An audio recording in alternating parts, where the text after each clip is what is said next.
여러분 안녕하십니까. 법률사무소국토의 김조영 대표 변호사입니다. 25년간 약 2천여 건의 부동산 건설 재건축 재개발 소송을 직접 수행한 경험으로 이번 시간에는 아파트나 상가의 분양과 관련해 생기는 분쟁 해결 두 번째 시간입니다. 그래서 아파트하고 상가의 분양 계약을 보면 종이로 해가지고 아주 보이지도 않는 글씨를 써놨죠. 그런데 직접 소송이 돼가지고 분쟁 해결에 들어가게 되면 소송에서는 다음과 같은 내용도 분양계약의 내용이다. 분양계약 내용에 포함된다라고 법원이 판단을 합니다. 그래서 어떤 것들이 이런 분양계약의 내용에 포함되는지 분양받는 사람 또 분양하는 회사 모두한테 필요하니까 한번 강의를 들으시기 바랍니다.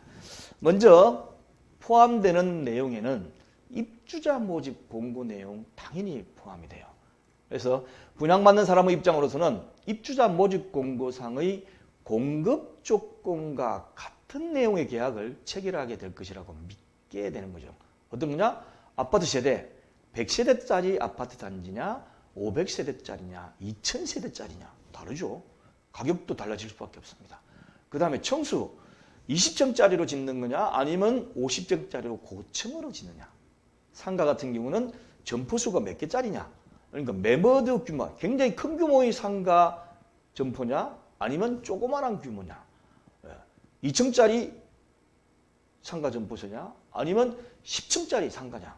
다릅니다. 규모에 따라서. 다르고 가격도 달라질 수밖에 없죠. 이것도 당연히 분양계약의 내용이다. 이걸 위반하면 분양계약 위반이다 라고 판단을 한다는 거죠. 따라서 공고 내용과 실제 건축된 것이 많이 차이가 날 경우에는 문제가 될 수 있으니까 분양하는 회사의 입장에서는 반드시 유념을 두셔야만 됩니다. 그 다음 두 번째, 분양 광고 내용도 분양계약의 내용 일종이에요. 어떤 거냐? 아파트나 상가 주변에 이러이러하게 개발이 됩니다. 도로가 뚫립니다. 그 다음에 테마파크가 생깁니다. 그 다음에 이래 가지고 여기 생깁니다. 굉장히 중요한 내용이죠. 그래서 분양 광고에 이렇게 한 내용도 당연히 분양계약의 내용에 포함된다고 생각하셔야 돼요. 그리고 교통교통 계획 요건 도보로 도열에서 5분 거리다. 아니면 차로 30분 거리다. 차로 10분 거리다. 아니면 어떤 역이 신설 예정이다.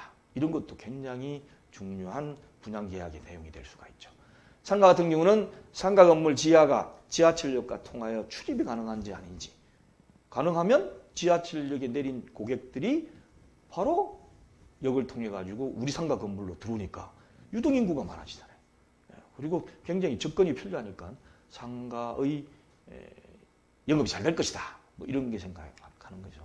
그 다음에 또는 입점하기로 예정된 시설, 업종, 예를 들면 CGV, 메가박스, 롯데시네마가 들어오기로 확정되어 있습니다. 또는 건강검진센터가 확정되어 있습니다. 여러분들 잘 아시는 스타벅스가 1층에 자리합니다. 이런 것들 아니면 굉장히 중요한 명품 업종이 들어옵니다. 라고 되어 있는 거. 강남 같은 경우에. 강남 아니라도 마찬가지입니다. 이런 것들도 다 분양 광고에 들어가 있지만 분양계약의 내용으로 보게 됩니다. 나중에. 그 다음에 이제 분담금도 전액 대출해 주겠다. 그럼 나 조금 내 돈 없어도 할 수 있겠네 라든지 아니면 대출을 알선해 주겠다라든지 두 개는 다르죠. 그 다음에 또 연예산 수익이 상가 같은 경우에 10% 이상이다. 여러분들 2억 투자하면 연 2천만 원을 벌 수 있습니다. 영업에서 버는 게 아니고 임대를 해가지고 벌 수 있습니다. 이렇게 광고를 했다면 이것도 굉장히 중요한 내용이 될 수가 있겠죠. 유동인구가 5만 명이다. 유동인구가 100명이다. 다르죠. 근데 이거는 약간 차이가 날 수 있고 예상 수익률도 마찬가지입니다.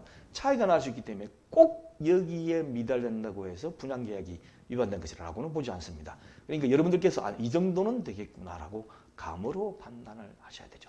그 다음에 중복업종. 이 점포는 이리 해가지고 중복업종이 없다. 들어오는 점포마다 전부 다 독점적으로 그 업종을 할 수 있다라고 광고를 했다면 이것도 당연히 분양계약의 내용의 일종입니다. 주차 대수. 우리 주차는 다른 상가와 달리 충분하다. 그러니까 고객이 얼마든지 들어와서 할 수 있고 그리고 입점주도 들어와서 차는 한 대 정도 세울 수 있다. 그리고서 고객이 충분히 내올 수 있기 때문에 충분한 고객이 올 수 있는 여건이 된다. 이런 것도 굉장히 중요합니다. 기타 신문에 광고냈던 것, 홍보 전단지, 흔히는 뭐 팜플렛, 뭐 찌라시 일본 말인 것 같은데 그런 것도 기대된 내용도 다 중요한 분양 계약의 내용입니다. 그 다음에 세 번째 모델하우스 내용입니다. 모델하우스를 가보니까 마감재가 너무 잘 돼 있더라. 그런데 간혹 가다 보면 이거는 제외라고 표시되어 있는 거 있습니다. 조그만하게. TV가 있다. 이건 제외되어 있지. 그 다음에 주방 기구를 보니까 너무 좋더라. 그러면 이거는 수입지각으로 업그레이드 할 때 이런 표시를 잘 보셔야 돼요. 분양해 보니까 주방이 너무 멋있게 되어 있는데 실제 입주해 보니까 국산 안 좋은 걸로 되어 있더라. 나중에 자세히 보니까 이거는 업그레이드죠. 옵션을 선택했을 경우에 적용돼. 이런 것들 잘 보셔야 돼요. 그래서 주로 아파트 같은 경우는 이렇게 되고, 그 다음에 상가 같은 경우도 내부 인테리어.